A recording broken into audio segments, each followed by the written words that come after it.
August 15, 1913.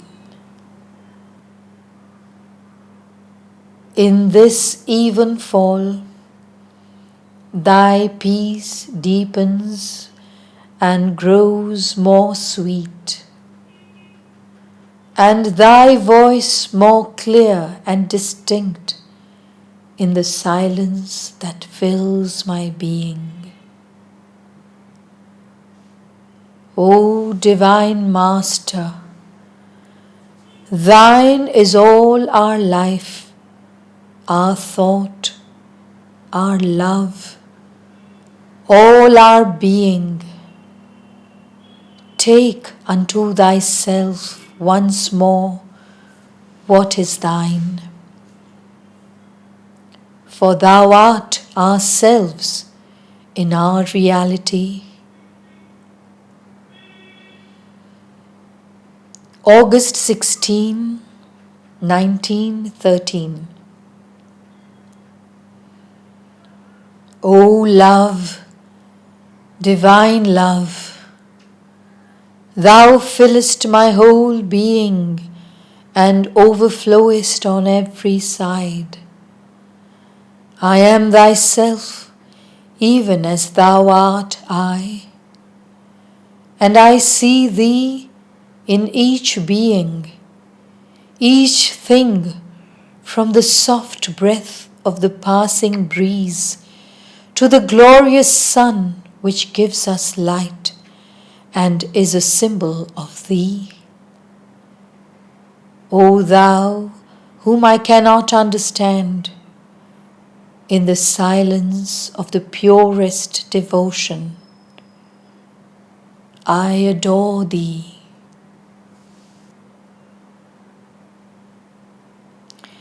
August 17, 1913. O Lord, Master of our life, let us soar very high above all care for our material preservation. Nothing is more humiliating and depressing than these thoughts so constantly turned towards the preservation of the body. These preoccupations with health, the means of subsistence, the framework of life. How very insignificant is all this. The thin smoke that a simple breath can disperse, or a single thought turned towards thee dispel like a vain mirage. Deliver those who are in this bondage, O Lord, even as those who are the slaves of passion. On the path that leads to thee, these obstacles are at once terrible and puerile. Terrible for those who are yet under their sway, puerile for one who has passed beyond. How shall I describe that utter relief, that delightful lightness which comes when one is free from all anxiety for oneself, for one's life and health and satisfaction, and even one's progress? This relief, this deliverance thou hast granted to me, O thou divine Master, life of my life and light of my light. O thou who unceasingly teachest me love and makest me know the purpose of my existence. It is thou who livest in me, thou alone. And why should I be preoccupied with myself and what might happen to me? Without thee, the dust constituting this body that strives to manifest thee would disperse, amorphous and inconscient. Without thee, this sensibility which makes possible a relation with all other centers of manifestation would vanish into a dark inertia. Without thee, this thought that animates and illumines the whole being would be vague, vacant, unrealized. Without thee, the sublime love which vivifies, coordinates, animates, and gives warmth to all things would be a yet unawakened possibility.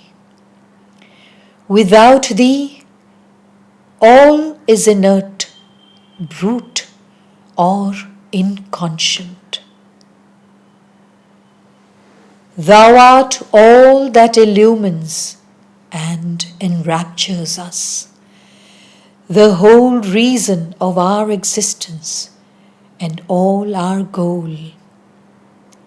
Is this not enough to cure us of every personal thought, to make us spread our wings and soar above the contingencies of material life, so as to fly away into thy divine atmosphere and be able to return as thy messengers to the earth to announce the glorious tidings of thy approaching advent? O Divine Master, sublime Friend, marvelous Teacher, in a fecund silence I bow to thee. October 7, 1913.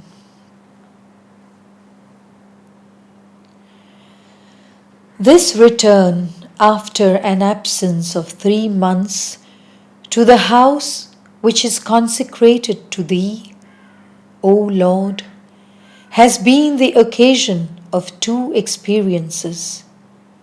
The first is that in my outer being, my surface consciousness, I no longer have the least feeling of being in my own home and the owner of anything there.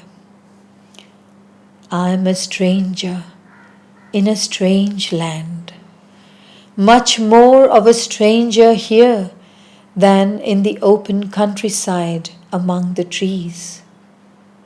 And I smile now that I have learnt what I did not know. I smile at the idea of having felt myself mistress of the house, an idea I had before my departure. It was necessary for all pride to be broken, crushed, trampled down definitively, so that I could at last understand, see, and feel things as they are. I used to offer to thee this dwelling, O Lord, as though it were possible that I should possess something and consequently be able to make an offering of it to thee. All is thine, O Lord. It is thou who placest all things at our disposal. But how blind we are when we imagine that we can be owners of any one of these. I am a visitor here as elsewhere, as everywhere, thy messenger and thy servant upon earth, a stranger among men, and yet the very soul of their life, the love of their heart. Secondly, the whole atmosphere of the house is charged with a religious solemnity. One immediately goes down into the depths.